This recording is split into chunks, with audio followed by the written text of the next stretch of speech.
Hallo Freunde, in der heutigen Folge erzähle ich euch von einem Haus in Frankreich, in dem die neuen Besitzer einen ummauerten Raum entdeckten, den 102 Jahre lang niemand betreten hatte. Schauen Sie sich das Video bis zum Ende an und schreiben Sie Ihre Eindrücke, Schlussfolgerungen und Kommentare unter das Video. Ich wünsche Ihnen eine angenehme Unterhaltung. Unsere Welt ist so groß, dass es praktisch in jedem Winkel des Planeten Orte und Objekte gibt, die von der Zeit unberührt geblieben sind. Und wenn es Ihnen gelingt, an diese Orte vorzudringen, befinden Sie sich in der Vergangenheit und reisen eine ganze historische Epoche zurück.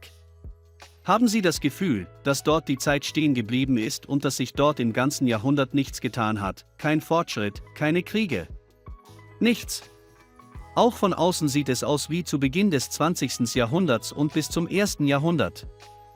Heute reisen wir mit Ihnen von diesen bemerkenswerten Orten aus, an denen die Zeiger der Uhr stehen blieben. Vor ein paar Monaten beschloss eine gewöhnliche französische Familie, ein Haus im ruhigen und friedlichen Dorf Belag BR im Südwesten Frankreichs zu kaufen, doch zusammen mit dem Haus wartete ein ungelöstes Rätsel auf sie. Auf den ersten Blick handelte es sich um ein altes Haus aus der Mitte des 19. Jahrhunderts mit zahlreichen Weinkellerräumen. Und ein riesiges Grundstück. Als die Familie jedoch mit der Renovierung begann, bemerkte sie, dass die Fenster des Hauses von der Straße aus sichtbar waren, das Innere des Hauses jedoch neu war. Die Besitzer fanden es nicht. In diesem Moment wurde ihnen klar, dass es im Haus einen Raum gab, der keinen Eingang hatte, und wie sich später herausstellte, war der Eingang vor fast 100 Jahren zugemauert worden. Natürlich konnten die neuen Besitzer es nicht unbemerkt lassen und beschlossen herauszufinden, wer und warum diesen mysteriösen Raum vor den Augen anderer versteckte, was sich darin verbirgt, nachdem die Mauer zusammen mit den neuen Besitzern abgerissen wurde. Sie befanden sich direkt in der Vergangenheit und sahen die Gestalt des ersten Eigentümers dieses Hauses. Der ummauerte Eingang verbarg das Schlafzimmer eines 22-jährigen Leutnants der französischen Armee in Hubert Rochereau. Sein an der Wand hängendes Porträt begrüßte die neuen Besitzer des Hauses. Wie sich später herausstellte, diente Hubert während des Ersten Weltkriegs im berittenen Dragonerregiment und wurde am 26.04.1918 im Dorf Locker in Flandern getötet. Der junge Mann wurde zunächst auf einem britischen Friedhof beigesetzt, 1912 jedoch dorthin überführt sein Heimatdorf Lapp. Posthum wurde ihm eine Medaille für Tapferkeit im Kampf verliehen. Die Eltern des Jungen waren gebrochen, voller Trauer und nicht in der Lage, den Verlust ihres geliebten Sohnes zu verarbeiten. Wenig später beschlossen sie, alles in seinem Zimmer so zu belassen, wie es war, der Eingang zum Zimmer blieb erhalten, sie vermauerten und bewahrten so das Zimmer in dem Zustand, in dem Hubert es 19.115, dem Tag, als er seine Schwelle überschritt, verließ zum letzten Mal das Haus und ging nach vorne. Die Verwandten, die mit dem Leutnant im selben Haushalt lebten, versprachen sich gegenseitig, sein Schlafzimmer unter keinen Umständen zu betreten. Die Zeit verging im AV 19135. Die Familie Rocher war gezwungen, ihr Gehöft zu verlassen und das Dorf zu verlassen. Belfers Eltern überließen ihr Haus einem französischen General der Briten, doch unter der Bedingung, dass er das Zimmer mindestens 500 Jahre lang von den Briten unberührt lassen würde, versprach er erneut, die Wünsche der Vorbesitzer zu erfüllen und das Zimmer nicht zu überlassen zur Verfügung gestellt werden, solange er selbst lebte. Doch im Jahr 1939 brach bekanntlich der Zweite Weltkrieg aus. Aus diesem Grund blieb Huberts Schlafzimmer nicht bestehen. Ich habe ihn lange beobachtet. Frankreich erlag dem Druck der deutschen Armee und der britische General selbst begann mit der eingesetzten deutschen Regierung zusammenzuarbeiten. Ab 1914 bekleidete er eine hohe Position. Als der Krieg endete, floh der General nach Spanien, um einer Bestrafung zu entgehen. Dort wurde er jedoch 1915 verhaftet und zum Tode verurteilt. Nach der Vollstreckung wurde das Haus beschlagnahmt und zum Verkauf angeboten.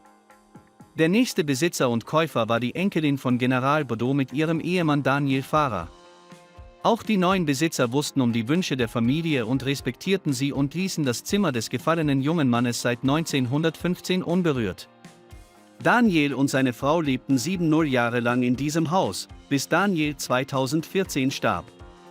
Ganze Generationen der Familie wuchsen in dem Haus auf, Kinder, Enkel, aber keiner von ihnen betrat den geheimnisvollen Raum. Von 2014 bis 2020 blieb das Haus ohne Eigentümer, als es von neuen Eigentümern auf einer Auktion erworben wurde.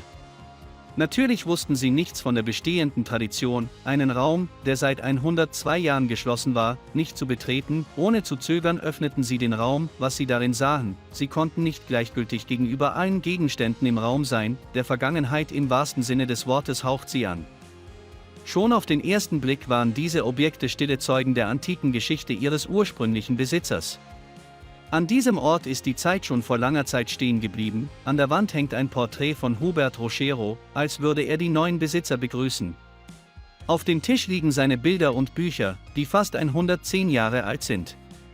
Auf dem Bett des jungen Leutnants liegen seine Orden, das Kriegskreuz und der Orden der Ehrenlegion sowie Fotos seiner Freunde, von denen viele aus dem Krieg nicht heimgekehrt sind. Manche Dinge waren schon vor langer Zeit von Motten gefressen worden, wie zum Beispiel die alte Uniform, die genau dort mitten im Raum stand, wo Hubert sie zurückgelassen hatte. Auf dem Tisch steht eine kleine Flasche Erde und darauf steht Flanderns Erde, auf der unser lieber Sohn sein Leben verlor und auf der seine sterblichen Überreste 4 Jahre lang ruhten. An der Wand hängt noch ein alter Säbel und so weiter.